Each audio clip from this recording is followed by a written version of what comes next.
Nice one. The first one, you think you're intelligent. I will stand up.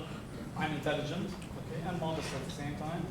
The second question, what was the second question? If you believe that you are born with intelligence and that's it, of course I'm not going to give you the answer now because I don't want to kill the suspense, okay? And the third one, again, I'm not going to give, we'll go over the three questions at the end, remind me, okay? Tamam.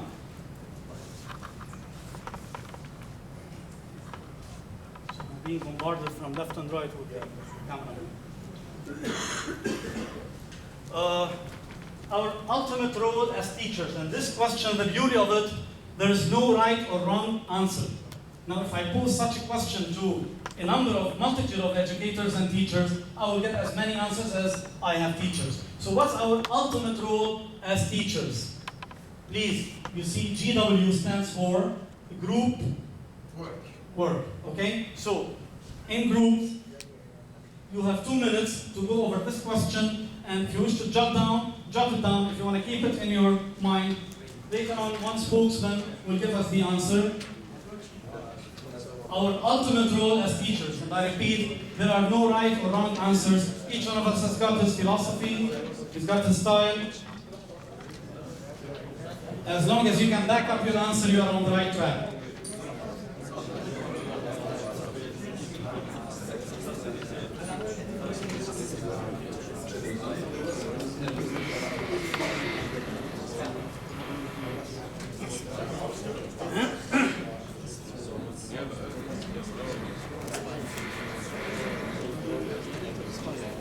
One more minute.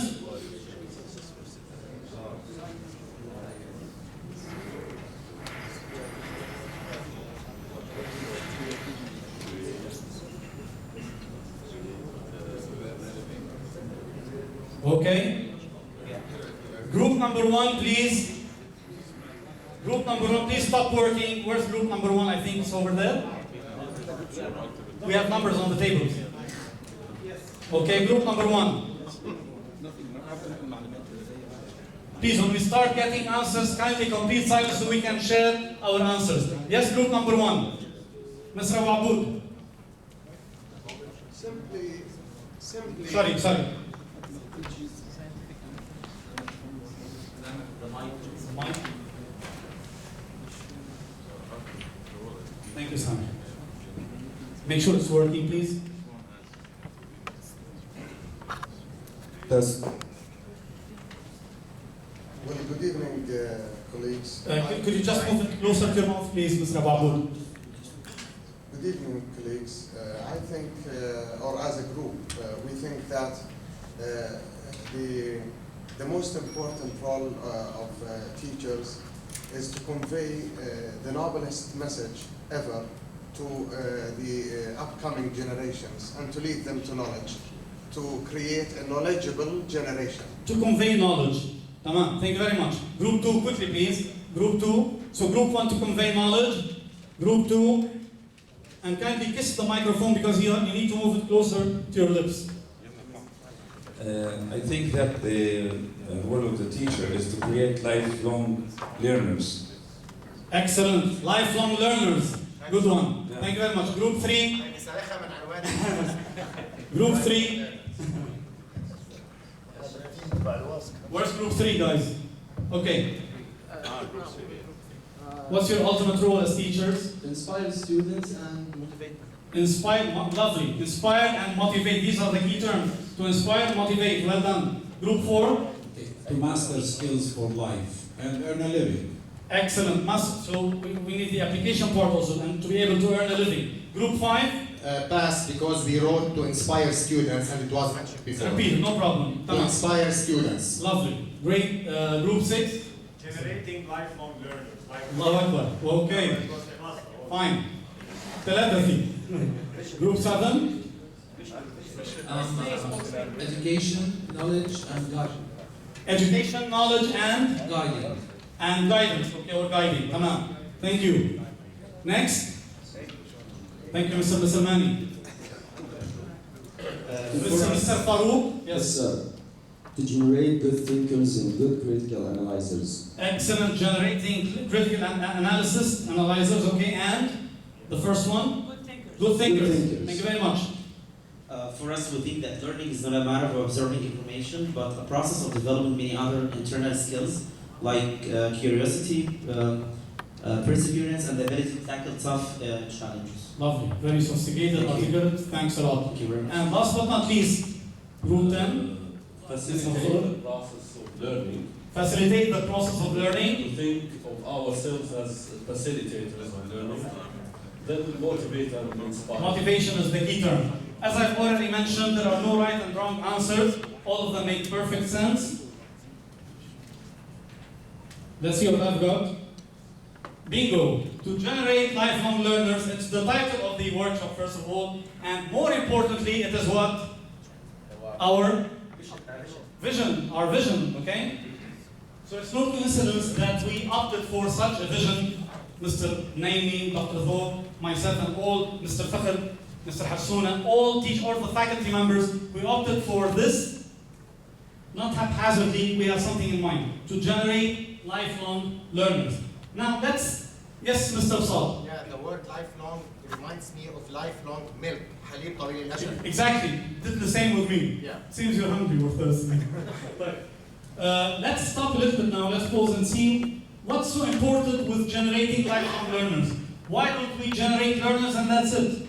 What's the difference between generating learners and generating lifelong learners? Ready, get set, go. You've got 1 minute.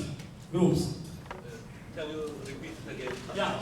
What's so peculiar with lifelong learners? Why not simply learners? What's so unique about lifelong learners? Why should we bother about generating lifelong learners? Why not just generate learners and that's it? Share it together. Less than 1 minute.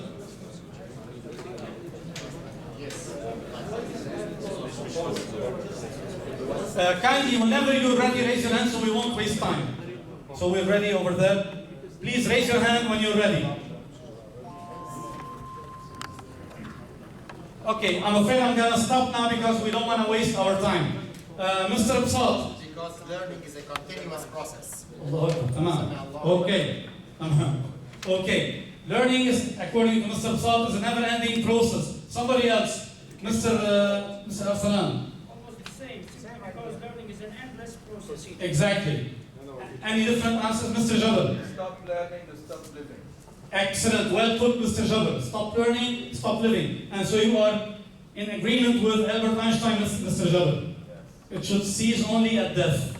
Mr. Jamal? I think because the main concern for us is just we focus on how children are well taught, but we don't care about the way they learn. So there is a big difference between teaching and learning, of course. Now, and you care to add anything, Mr. Salamani? To be ready to the real life. To be ready to enter real life. Mr. Abdullah? We wrote here. The students won't remain on. Sorry? Okay, sorry. Okay. We wrote here, students won't remain students forever. They need to adopt their skills, their own skills. It's an endless procedure, as Mr. said. Come again, please? It's an endless procedure. Endless procedure. Okay. Mr. Muhammad Khair. It's a never-ending process, and we have to keep abreast with all these, that come up every now and then in any field, and develop the skills for that. Otherwise, we'll lag behind. And I'd like to also add something. Usually, we think that only physicians, doctors, they need to keep updating their knowledge. This is a myth. Whatever your line of work is, you need to keep updated, especially in our 21st century. Because on a daily basis, we have modifications, we have new information, we're bombarded by new information on a daily basis. So we need to keep updating ourselves. Now, my humble answer is, sorry, before this. Okay. First of all, it happens to be our school's vision, okay? So that's why we're after lifelong learners. Of course, this is not the answer. The answer, as was well put by Mr. Absat and others, learning by nature is a never-ending journey. I want to make it poetic a bit. It's a never-ending journey. It's a never-ending journey rather than a specific destination from A to B. It doesn't work like this. It's a bottomless, boundless ocean. And as Einstein and Mr. Jabal So we're mentioning Einstein and Mr. Gerber in the same sentence. It's a never-ending process, and it will be terminated only by death. Fine.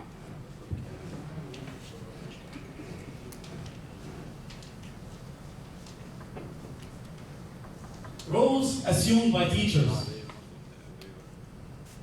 We have a problem with the brackets. Okay. Now,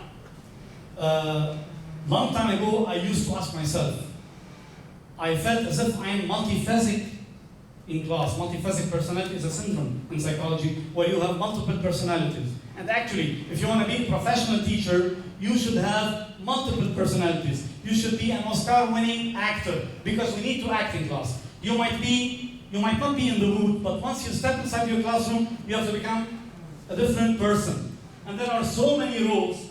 I scratched my mind and I came up with 19 different roles. I'm sure I can beat my record if I give myself more time. Let's see if you can beat my record. Let me give you an example of some of the roles that we assume in our line of duty as teachers. One of them is, of course, a professional teacher. He has to assume the role of a parent. Okay? And we're not being now utopian or platonic. This is a fact. You have to approach students as a parent. This is an example. Another one, of course, as a teacher, because you are a teacher.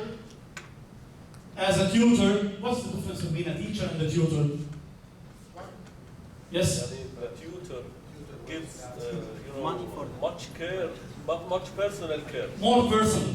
And by the way, the dictionary, it's funny, the dictionary meaning here in the British system, a tutor is, not as important as a teacher in the British system. But this is beyond the issue now. A tutor is somebody who concentrates on one-on-one relationship between the teacher and the student. I think that's enough. The others, you have to come up with them. Scratch your brain for 2 minutes and come up with as many roles as you deem necessary to be a professional teacher. You need to be a parent, you need to be a teacher, a tutor, blah, blah, blah.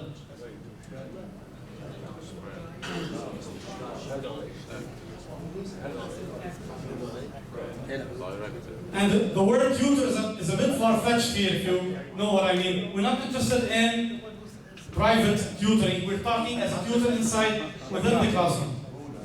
Don't be afraid.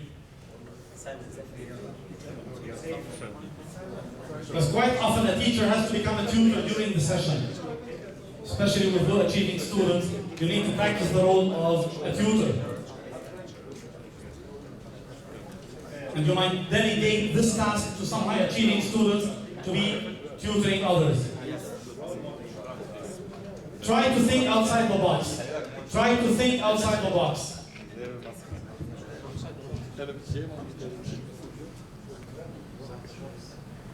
There are so many of them.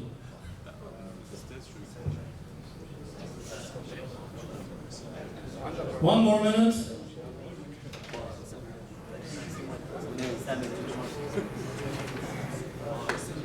How many have you got? How many? Four. Do I hear five? Do I hear five? Five. Do I hear six? 7. How many rows have you got? 5, 7, 6, 8, 9, 10. Come on. 6. Okay, enough? Enough time? Time's up? When we agree that it's time's up, please pens down. All right. My group? Volunteers. Volunteers. Trainer. Mr. Hajjar. Trainer. Train. You're a great trainer. To be a teacher, you have to be a good trainer. Somebody else. Mr. Saad. Facilitator. Magic word. Facilitator. Nowadays, teachers are facilitators. Teachers at our time were not facilitators. They were lecturers. Spoon feeders. Our teachers used to be spoon feeders. Nowadays, we are facilitators. Mr. Marabuni. A role model, lovely. A mentor, a role model. I've got it. And Mr. Salam. Entertainer, excellent. To a certain extent, of course. Entertainer, because if students are entertained, they'll have full concentration, they enjoy what they're doing, and they will learn better. Mr. Fakhr. Dictator. Dictator. I received the message. Thank you very much. Okay. Mr. Nasrani. Leader. Sometimes you have to be a dictator, by the way. Yeah. Especially with troublemakers. Yes. Leader. You have them for breakfast before they have you for lunch. Yes? Leader. Leader, for sure. Yes. Social specialist. Social worker, social specialist. Nice. Anthropologist. Anthropologist, okay. A bit far-fetched, but yes. Especially if you are teaching, especially if you are dealing with multinational students, like in our case. Mr. Muhammad Khair. Good listener, lovely one. Never thought of this, yeah. Mr. Hassouna. Allah Akbar. To inspire students. Inspire. Yes, Mr. Fakr. Actor. Lovely. Mr. Sabatin. Close friend. Come on. Mr. Basat. Messenger. The word motivational to Samir's word. Motivational leader. Motivational leader, exactly. Motivator, motivational leader. Mr. Raad. Please, guys, yes? Counselor. Speaking from experience. Come on. Mr. Salmani. Monitor. Can I give 3 roles? Sorry? Can I give 3 roles together? Go ahead. A judge, a policeman, and Judge, I've got it. a shrink. Police officer and a shrink, psychiatrist. Okay. Mr. Yes. Messenger. Sorry? Messenger. Messenger. Messenger, yeah. So one that conveys a message. Exactly, you've got a message to convey messenger. Yes, Muhammad Jamal. Actually, I just want to add something which is very important, which is the role of the teacher to be patient, because Aristotle said that learning is not a child's play. It's just we cannot learn without pain. And Socrates said we can't learn without pain. Without pain. Without being paid. Okay. Pain. No pain. No pain. No gain. No pain. No gain. Okay. Fine. Yeah, that's it. Come on. Okay. Let's see what I've got. Coach. When we say a teacher should be a coach, it means we provide students with tips and pointers, okay, as coaches do with athletes. Law enforcer, somebody mentioned it, police officer, law enforcer, okay, troubleshooting. Judge, you have to be impartial. This is very important. Mustn't take sides. Friend, big brother, role model, mentor, diplomat. This is very important, especially in our milieu. Maybe it's not that important in China or South Korea or Japan, but here you've got to be a diplomat. Psychologist, epistemologist. Epistemology is philosophy that deals with acquisition of knowledge. The part of philosophy that deals with acquisition of knowledge is epistemology, and the scientist is an epistemologist. Jean Piaget was an epistemologist, where you should have pedagogical knowledge to be able to help your students acquire skills. You should know how skills are acquired. Philosopher, librarian, you should be expert in books so that you can guide your students to read at home. Motivator, it was mentioned. Actor, very important. Film director, especially in teaching learning activities. Social reformer. Orchestra conductor, not dictator, Mr. Fakhr. Orchestra conductor to assign roles to different students. Okay. Any comments? Yes. Yes. Please. I think a professional teacher should be a 3F teacher. Should be a 3F teacher. A 3F teacher. Being friendly, firm, and fair. Fair, friendly, and firm. F. Our 3F teacher. Makes perfect sense. Thank you very much. Well put. Okay. What are the main components of the teaching learning process? Again, we will get various answers, because usually when we deal with such questions, they say the syllabus, the curriculum, the teacher, the student. I want 3 main components. So we have TPS. What does TPS stand for? Think, pair, share. Thank you, Mr. Mohsen. So please, every 2 together, think, pair, and share in 1 minute. The main components of the teaching learning process. Again, there are no right or wrong answers. Think, pair, and share, and come up with 3 components.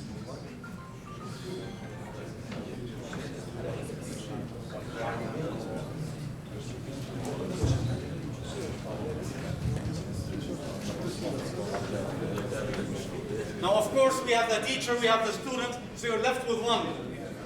The environment. The curriculum. It's not wrong to say the parent, but this is not what I have in mind. And I'll show you why. This is something which is very wide. Thank you.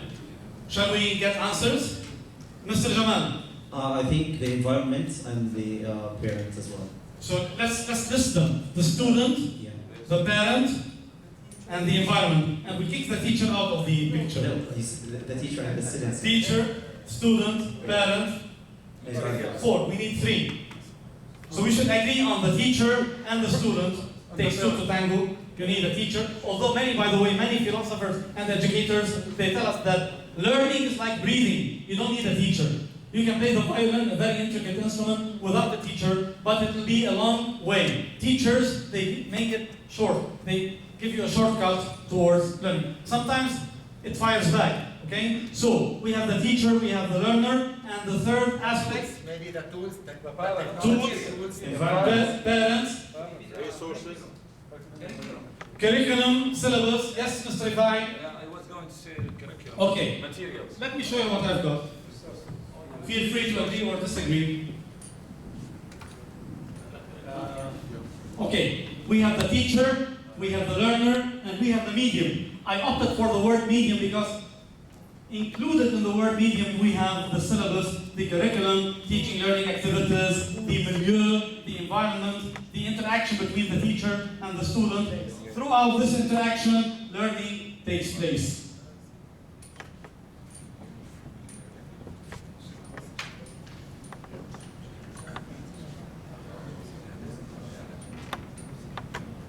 Okay.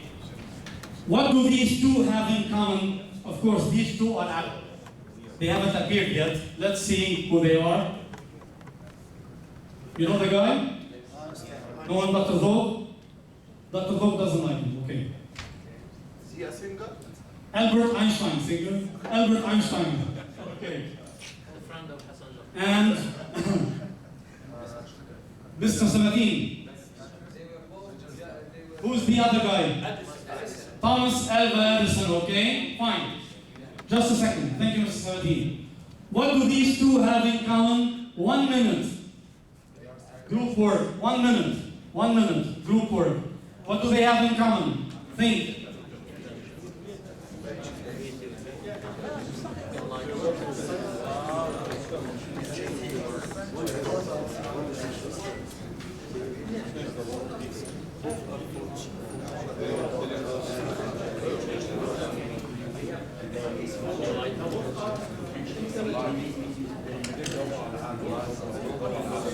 Shall we?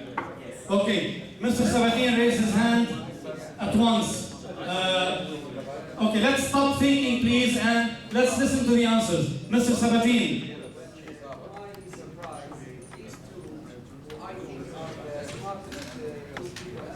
So according to Mr. Sabatin, please guys, once we start getting answers, let's just concentrate on listening. So Mr. Sabatin, according to Mr. Sabatin, both of them are geniuses. Thank you, Mr. Sabatin. Just a second. Don't kill the suspense. I know what you want to say. Okay. Yes, Mr. Ab. Sorry, I didn't ask you. They were both big students at school. Marvelous. I was going to mention this. Okay, tamam. Great. Mr. Jabal. Perseverance and persistence. Okay, you may go home. You don't need the workshop. Yes. Okay. Mr. Sabatin. Fish Albert. Yes. The scale that was adopted at schools at that time, they were considered losers. 100% true. Yes. Now. Life changers. Why were they considered geniuses? Why were they considered geniuses? We said here TPS, but I'm gonna jump over TPS right now. Why were they considered geniuses? This is very crucial for the workshop. Yes, Mr. Marabuni. They changed life. They changed lives. They changed lives. Come on. Yes? Maybe because they made use of their potentials, inner potentials. They made proper use of their potentials. So you all agree that they were geniuses, right? You are for a big surprise, all of you, me included. Sorry, Yes. Actually, maybe they also just got the point, which is it's not the end of the world when you fail, but you can say what I'm gonna say is never give up. Never give up. Yes. Lovely message. Yes. I don't think they are geniuses. I think they were lucky enough to get to know the right procedures. They were lucky. I hate the word lucky, so I agree with you. They were able to figure out the proper procedure and pursue it diligently. Tamam. Yes? I think they were hard workers. They were hard workers. Or they thought outside the box. I think most of you can call it tonight. Let's see what they had to say about themselves. This is my best proverb, and he is my mentor, Albert Einstein. Everybody is a genius, but if you judge a fish by its ability to climb a tree, then it will live its whole life believing that it is stupid. Unfortunately, most of us, if not all of us, one point in our life, we made such a mistake, and we devastated a student with good intentions, okay? But from now on, we should exert a lot of effort not to fall in this trap. Let's concentrate a little bit about this. Everybody is a genius, but if you judge a fish by its ability to climb a tree, it will live its whole life believing it is stupid. Let's customize this to our profession. Help me. Instead of everybody's a genius, each student is a genius. I want to customize it, okay? But if you judge a student by his or her ability to factorize a quadratic equation, and the student fails, he will live his whole life believing that he's stupid for not being able to factorize a quadratic equation, or not being able to equalize a chemical equation, to balance a chemical equation, or to paraphrase a poem, or to run 100 meters, or to play a musical instrument. Right? The other guy, genius is 1% inspiration, 99% perspiration. Remember what I told you at the onset of the workshop? This is going to be heartwarming for us, exhilarating and awe-inspiring and very encouraging, because it's nothing but positive thinking. Genius, and who's saying this? Whose name is synonymous with genius, Einstein and Edison. It's 1% inspiration, 99% perspiration. Nothing but effort, diligence, hard work. What do we conclude? TPS, every two together. What do we conclude? I think I've concluded 4 or 5 or 6 aspects. See what you can conclude from these 2. Let me go back to them. This one, genius, 1% inspiration, 99% perspiration. And this one, everybody's a genius. From these 2 quotes, what do we conclude? And remember at the onset of the workshop, I told you we're going to follow common sense and the confessions of important and notable luminaries. And I believe these are 2 of the most notable luminaries since the creation. TPS, less than a minute.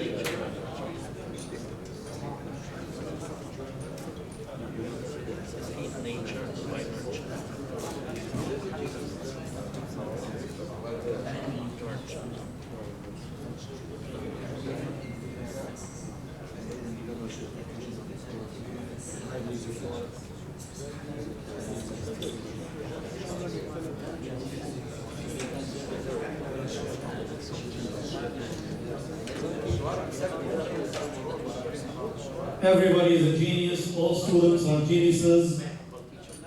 Genius is 99% perspiration. There's a loud and clear message, insinuated, actually not insinuated, they're saying it directly to us.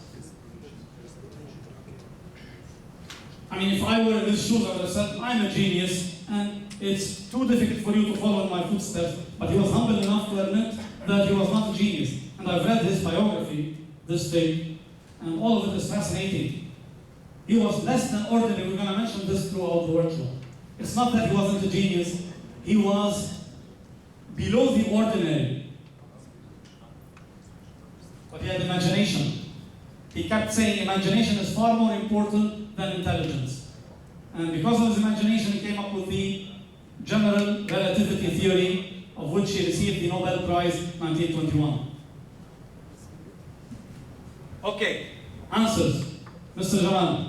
One of the most important points. Let's kiss. Keep it short and simple. Yes. Okay, we should pay attention to individual differences, and everyone has his own. Stop. Excellent. Okay? So actually we should write these in gold and have them on the bulletin boards in our classes so that students can watch them on a daily basis.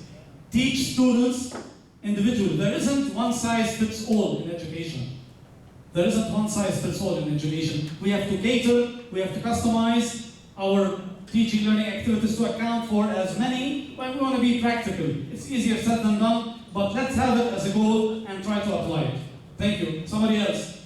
Mr. Saad. This is called blended learning. Blended learning, excellent. You mentioned that, yeah. Thank you. Yes. Every student has the chance to be successful. Every student should have the chance to be successful.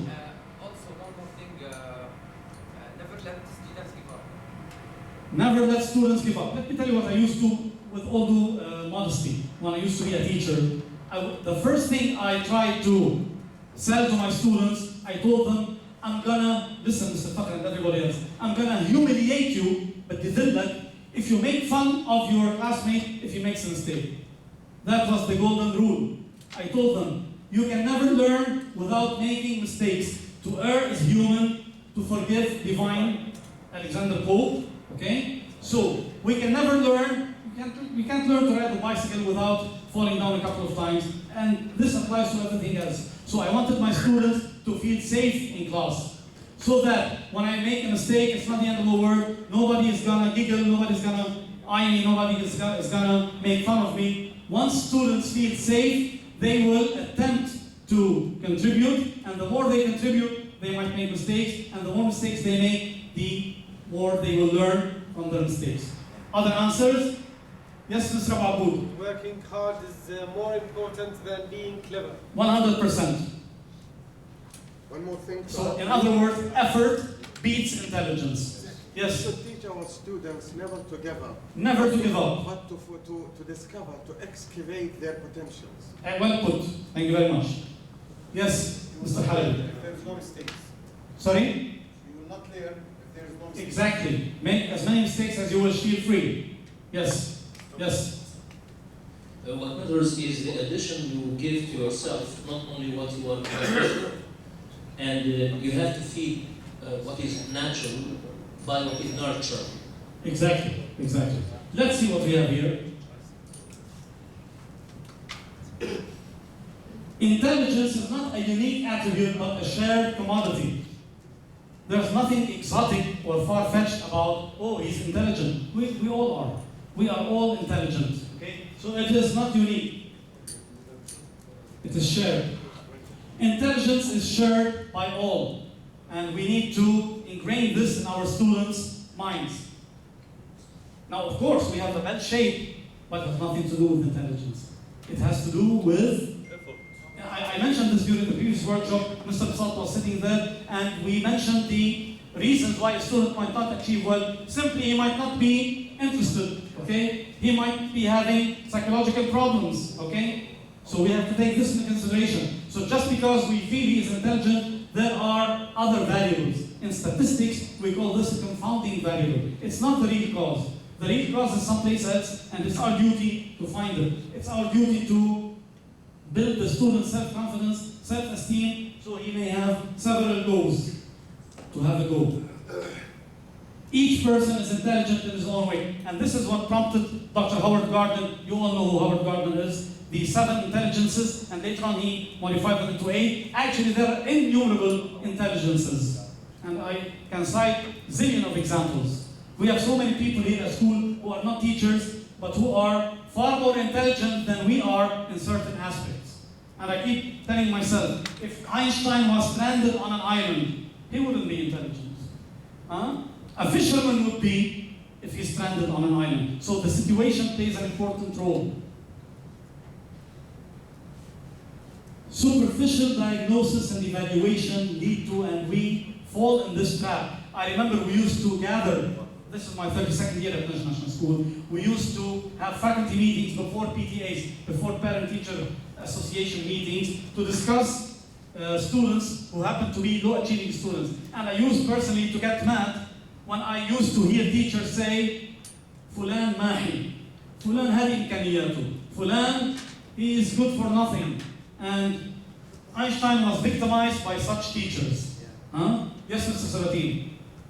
I think that we as teachers should never judge the students. Yes, Namatan. It's not our duty. Yes. We shouldn't do that. It's our duty to do the opposite. Exactly. And feel free to say he lacks the skills. Okay, fine. He cannot factorize a quadratic equation because he doesn't know the unknowns or how to multiply x's. See, such.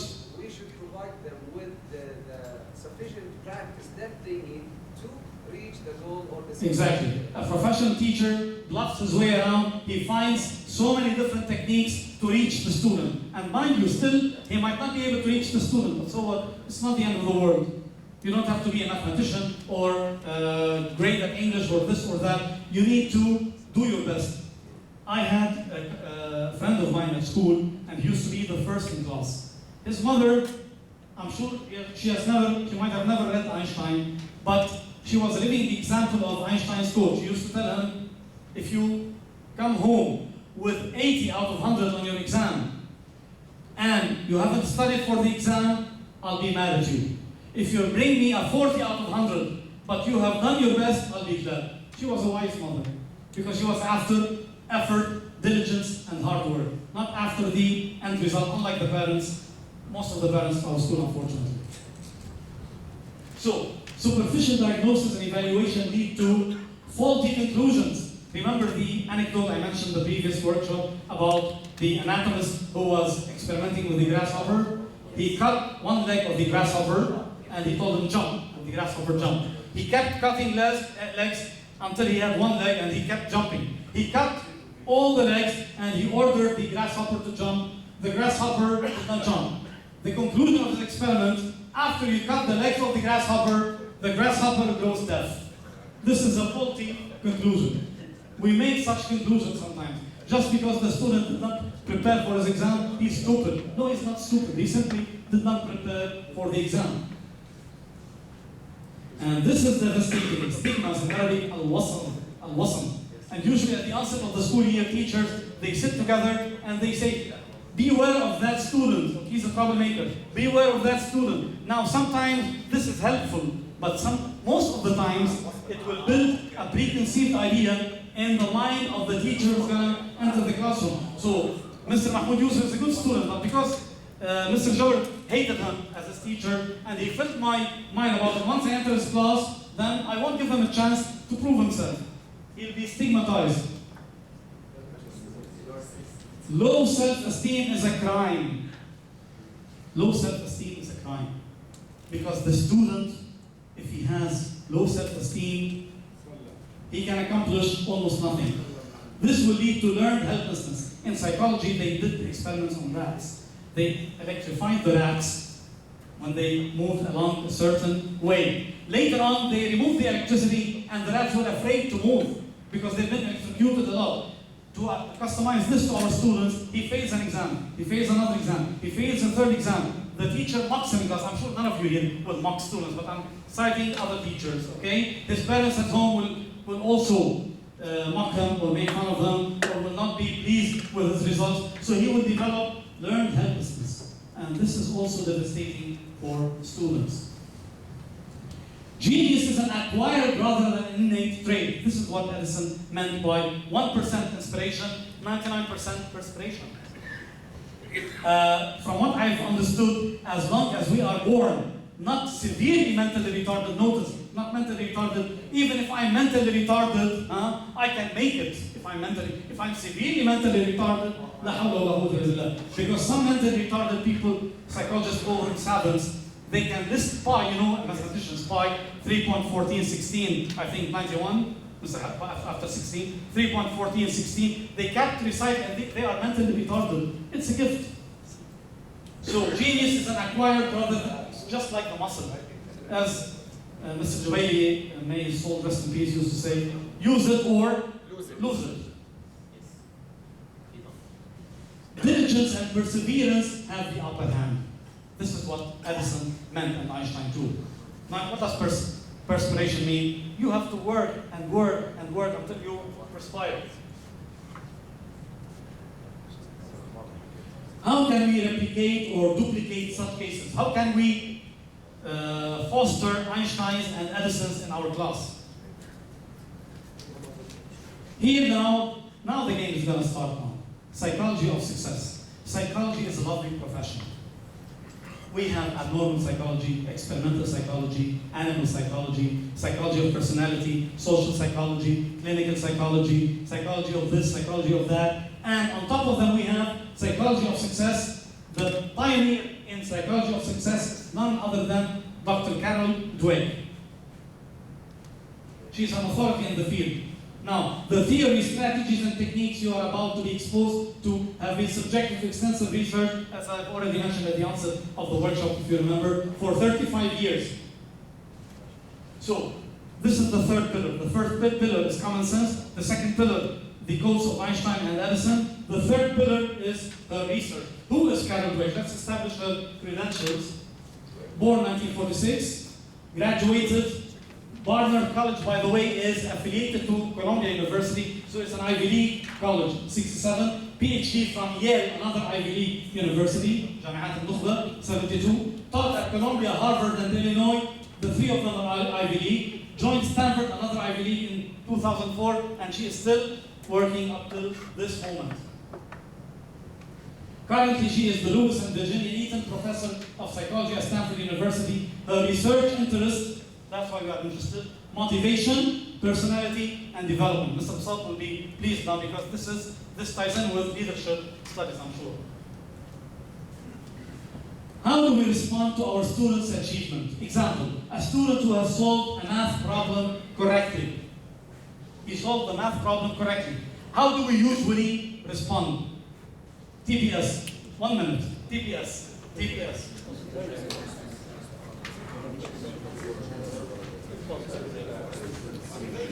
I want concrete examples.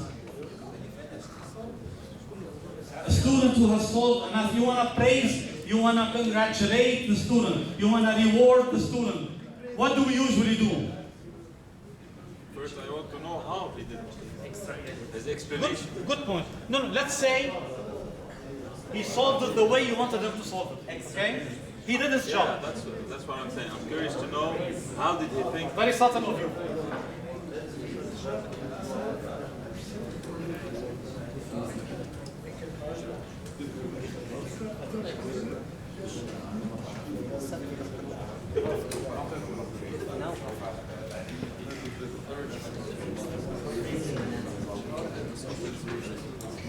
5 minutes, we'll have a break. 5 minutes. Thank you. Not now. Let's finish this duty now. Are you ready? Yes. Mr. Hajjar. Make up your mind. Positive reinforcement. Sure. We all know what positive reinforcement is. Reward. تعزيز الإيجابي. Okay. Reward. Fine. Somebody else. But I wanted something down to earth, something concrete. Yes. Well, it depends upon the student's age. If he is a kid, you have to use specific. No, this, by the way, this applies whether he's a kindergartner or a PhD student. This will apply to all of them. You would express your gratitude to him by your facial expressions. Okay, Mr. Fakh said you might clap for him. Okay, facial expressions. Mr. Basat. You can simply say you haven't shortened, ما قصرت. الله يبارك فيك.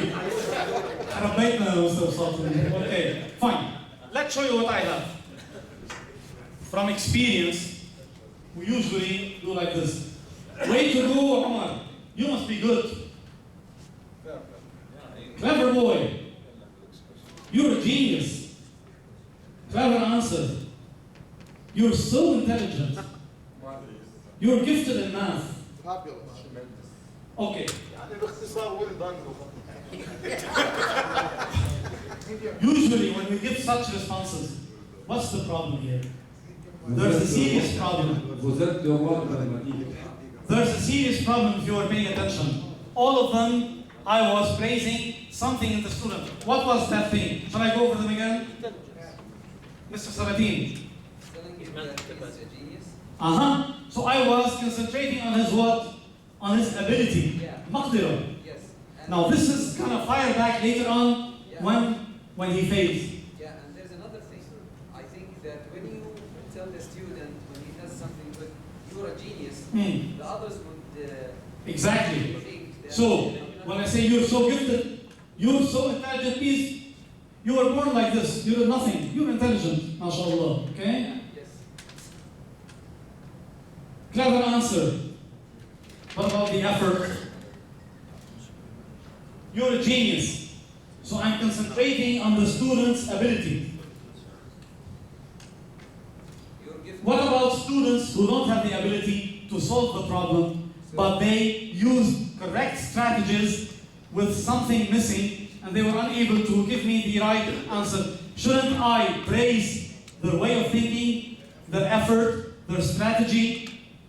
This is the problem. So we, instead of concentrating on the student build up his character, his ability, his mathematical ability, I should concentrate more on the effort to give him a chance. So this brings us to the notion of intelligence. Is it a fixed concept? Now we're moving closer, we're zooming into Carol Dweck's research. Is intelligence something that is fixed or something that could be cultivated, could be fostered, could be nourished? Let's take a break, 5 minutes, okay? And come back, please.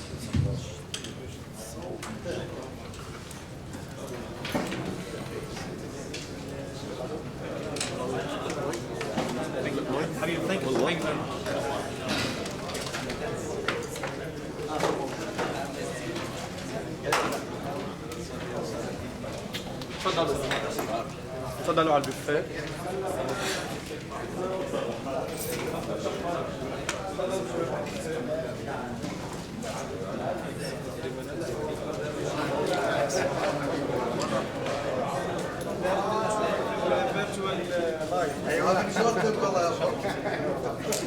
مروان مش مضبوط كلمة غبي كلمة كبيرة أو إنه ممنوع كلمة مش ممنوع